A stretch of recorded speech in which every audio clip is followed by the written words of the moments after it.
Why are you worried? We've always given very good prime ministers to the country. We'll give Joshi, due I'm course of not time. at all You are worried. in a hurry. We You are have not in an a hurry. absolute lack of we go through leadership. democratically.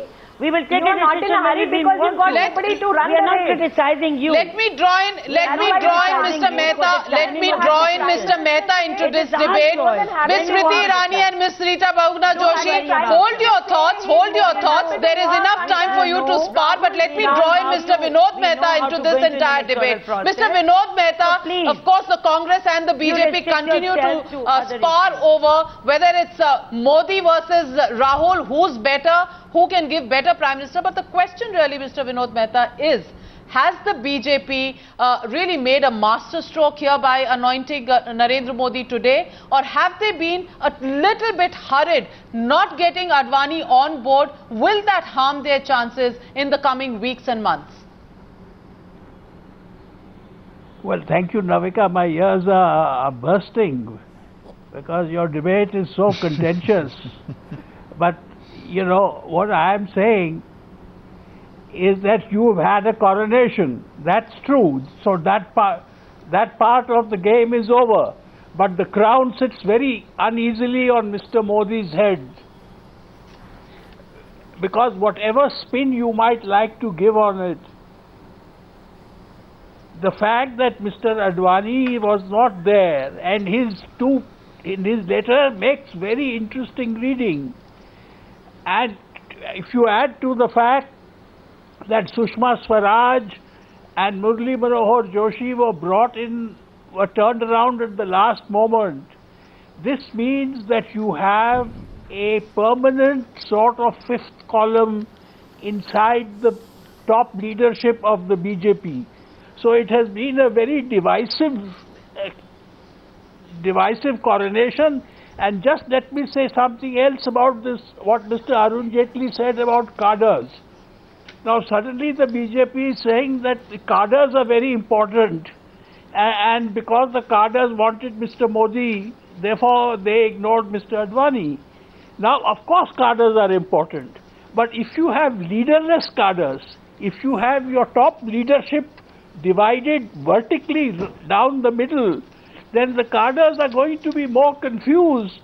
Then what will they understand from this coronation? That the tallest, so-called tallest leader of the BJP is not in line.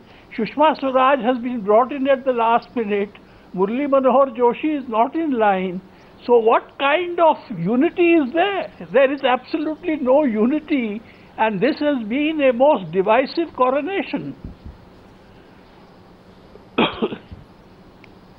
Smriti Irani, let me get your reaction to the question that was raised by Mr. Vinod Mehta, that there has been absolutely no unity, it's a divisive house, and the letter that has been written this evening by Mr. L.K. Advani blaming the BJP president. In fact, he says, आप जब मुझे मिलने आए थे आज सुबह, मैंने अपने मन की व्यथा के बारे में और आपके कार्य संचालन के विषय में अपनी निराशा के बारे में कुछ कहा था. So he's questioned the way the BJP president Rajnath Singh is conducting the BJP's affairs. Isn't that a very serious question raised by the patriarch of the BJP itself? चूंकि आपने अडवाणी जी के पत्र के विषय में इस वक्त हिंदी में बात की है, इसलिए नाविका मैं हिंदी में ही आपके प्रश्न का उत्तर देना चाहूँगी. अडवाणी जी एक ऐसे नेता हैं जिन्होंने मुझ जैसे कार्यकर्ताओं को अपना हाथ पकड़ के आगे बढ़ाया. मेरे राष्ट्रीय अध्यक्ष राजनाथ सिंह जी और अडवाणी जी के बीच में जो भी वार्तालाप होगी वो पार्टी की चार दीवारी में होगी. इस पर टिप्पणी सार्वजनिक स्तर पर करना मुझे उचित नहीं लगता है. Okay. Get your point. Mr. Bharat Kumar Raut, just coming across to you. Mr. Raut, don't you think that this is going to be a very peculiar situation for the Bharatiya Janata Party? Because the hunt for allies, as was said by, the gentleman sitting next to you, Mr. Sudhindra Kulkarni, in 1996, if you go by the 96 model, it became very difficult to keep the flock together. You were not getting allies. Do you see a repeat of that happening in 2014? Should the BJP reach, a figure where it can actually stake claim at formation of the government? Sanket, at this moment, it is very, very loaded and hypothetical question as well. Elections are still 6 months down the line. there No, but it's for real. there will be many changes, many developments happening in this, and I don't see any reason why one should be worried about NDA getting allies post-election. If NDA crosses the 200 or 225 mark, then I don't think the small parties will be left with any other choice but to join the bandwagon, and therefore I don't see any reason why that could be a matter of worry. That is not a thing. Here the question is, everybody is talking about Modi or the split within the vertical split, as Vinod Mehta said, within party. I don't see any such reason. You want to counter that? Yeah. You know, the Shiv Sena, the very little allies left in the in the NDA, the National Democratic Alliance, you know, see a situation that, you know, there is not going to be the sort of crisis that we see at this moment. How do you look at it? You are asking me, Sanket? Yeah, my answer is that... that was for Mr. Kulkarni. Okay.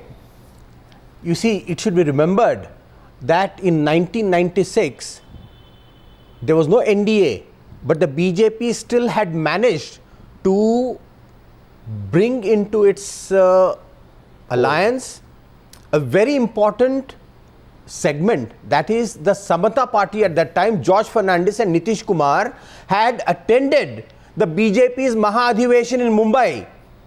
Today, the number of allies of the BJP has shrunk further. It's only 2 allies now. And the BJP is thinking of forming a government, coronation.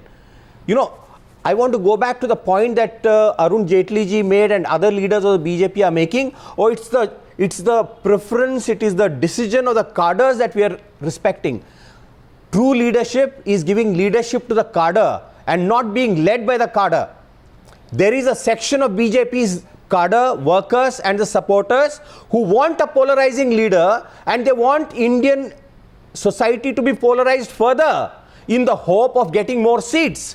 This is not good for the country, and it's not even good for the BJP itself. The 1991 Yatra of Mr. L.K. Advani, wasn't that a polarization of the entire country? Wasn't the Yatra which led to the demolition of the Babri Masjid in 1992 an entirely polarizing exercise?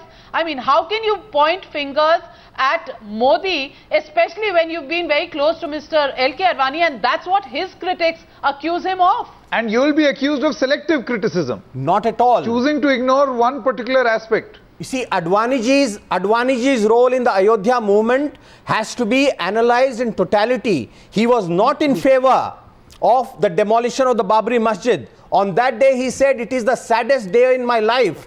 Also, Advaniji has evolved over the years. You see, democracy, especially Indian democracy, it is a great teacher. It changes the outlook, the thinking, the conduct of any give Mr. Modi a chance. Maybe he will evolve too. Possible. You see, even Narendra Modi is likely to evolve, but he should evolve.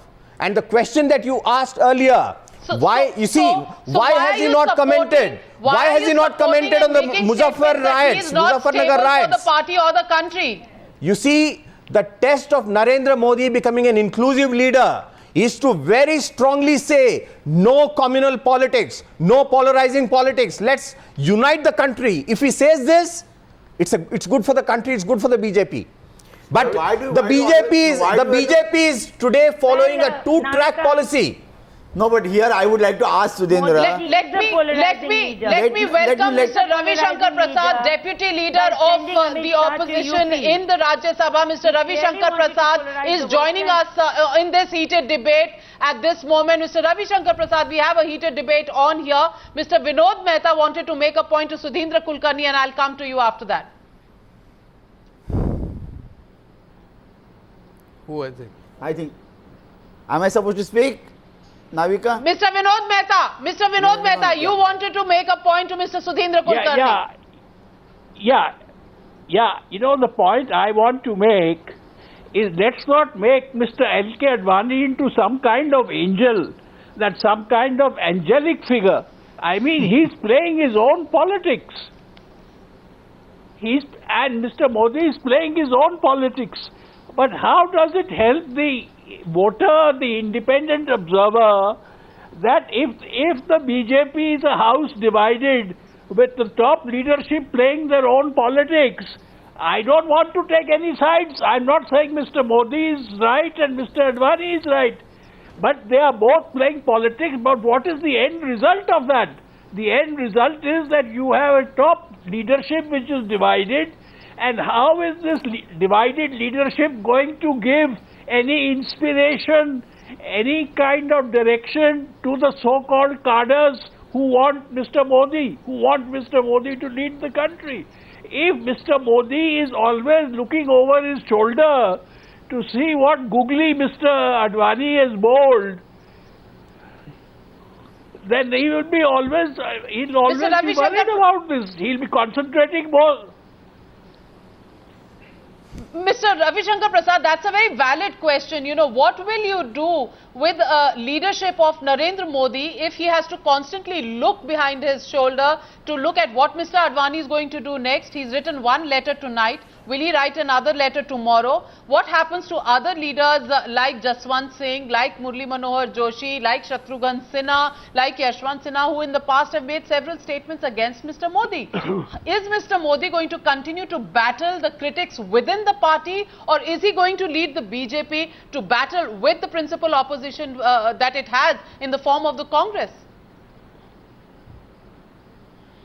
Well, you have asked me a lot of questions, Navika. I hope you will give me a little time. First of all, today is the moment for Mr. Modi. It is a moment for BJP.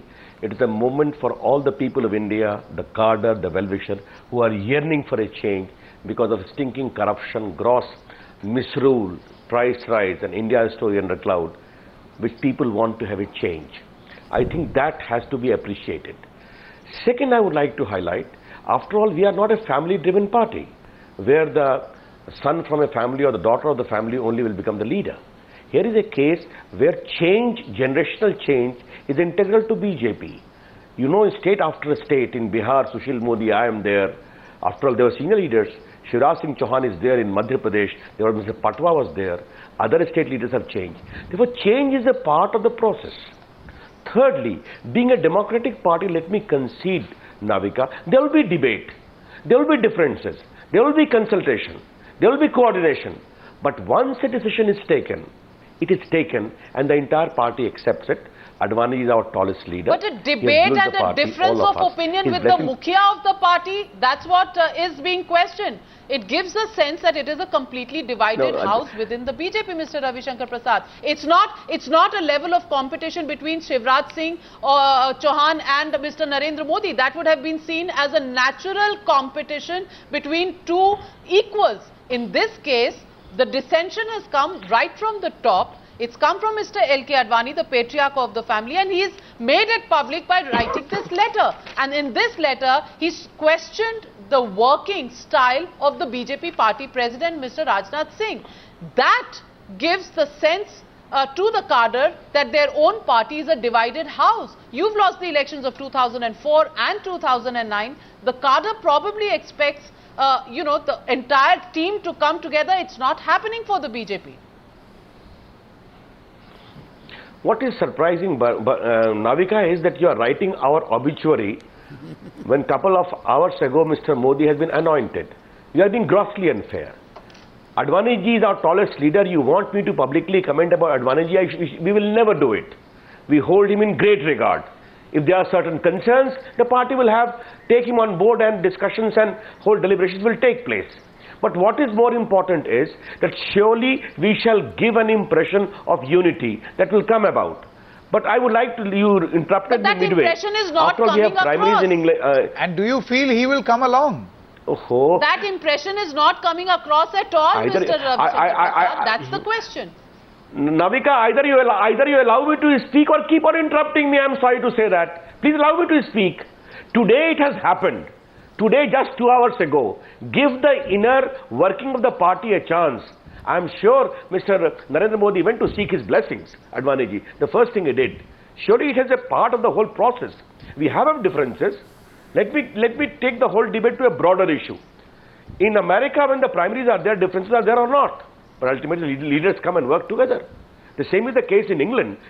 When we know that Ed Miliband and David Miliband, the two brothers, fought for the chairmanship of the Labour Party.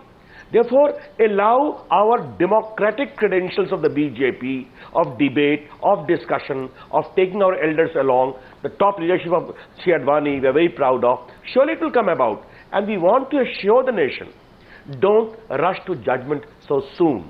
We will give a very good leadership, a very credible campaign, a very profound alternative for the people of the country against the misrule, stinking corruption of this government. And let me assure Mr. Mehta, Mr. Mehta has got every right to keep on writing the obituary of BJP, which he has been writing for the last so many years. And I respect his right to write the obituary of BJP as a very eminent journalist. But the people of the country will take a call. Neither Mr. Mehta, nor Mr. Kulkarni, nor Navika, nor Sanket. And I'm sure the people of the country, when the time will come, are yearning for a change.